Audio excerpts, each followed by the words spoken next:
Number 5, Followers of Christ Forever has a question.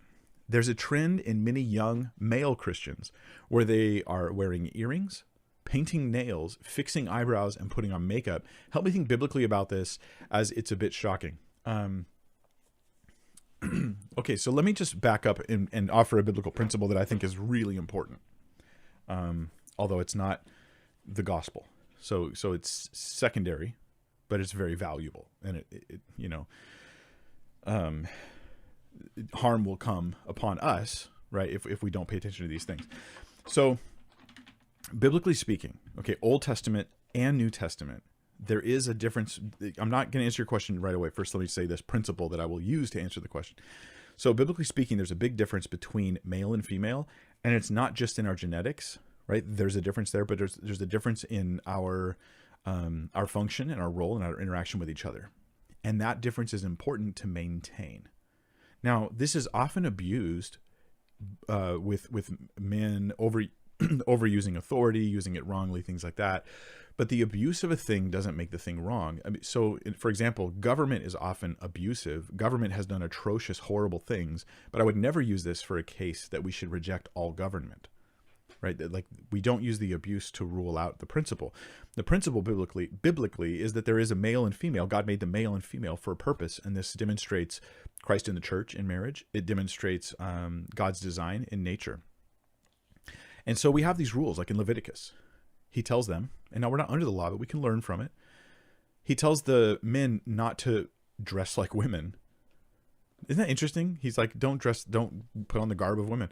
Now, if you go to like Scotland at certain time, you have men wearing a kilt, but the kilt might look to a Westerner like a girl's skirt, but it's not.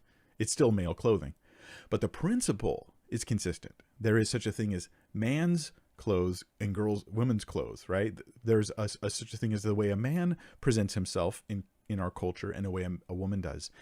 We live in a time where there are many people deliberately, and they feel that they're on the right side of history by trying to tear down all of these differences. Now, I think in some cases, the differences in a culture are just an expression of the culture. They're not that important. I don't think it matters if a girl wears pants or not. But here's how you apply the principle. If you're in a culture where a woman wearing pants is masculine, then you probably shouldn't. Do you see how it's the overlap of the principle trying to apply it into the culture? We are in a culture where men are, not always, but oftentimes, are deliberately trying to look more feminine, and women are deliberately trying to look more masculine, not because there's pants in the women's section at the store, right? I don't care if girls wear pants. Fine, go ahead. But I prefer you wear girl pants. Like, that's what I'm saying, right? Like, there's a masculinity that should be preserved and a femininity that should be preserved. But our culture's so wacky and weird on these issues. It's like we can't even think about it. Right? We want to celebrate femininity, but then deny that it's even a thing. Like, the feminism's like, celebrate femininity. And then the trans agenda is like, there is no such thing. But I'm going to do everything I can to look like a woman.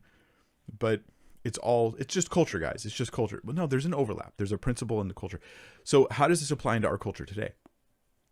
I think that a guy who's interested in fixing his eyebrows and painting nails, putting on earrings and stuff like this, or makeup, should ask himself, are you at all fuzzy on your masculine identity, and that's unique and it's different than a feminine one? And if they're a little fuzzy on it, I wouldn't want to deal with that issue, right? Because this is just an expression of that. It's like a symptom of a problem.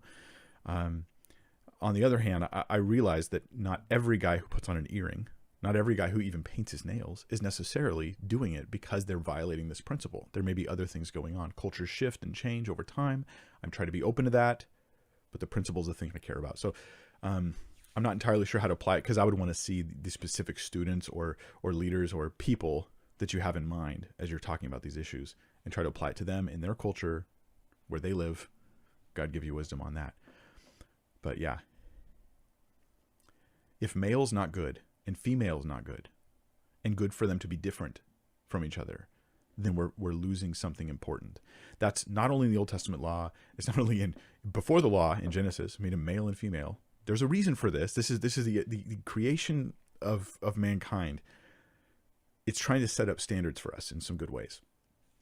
And then we have in the New Testament as well, that we have the affirmation of proper masculinity and femininity without the abuses that are so often seen.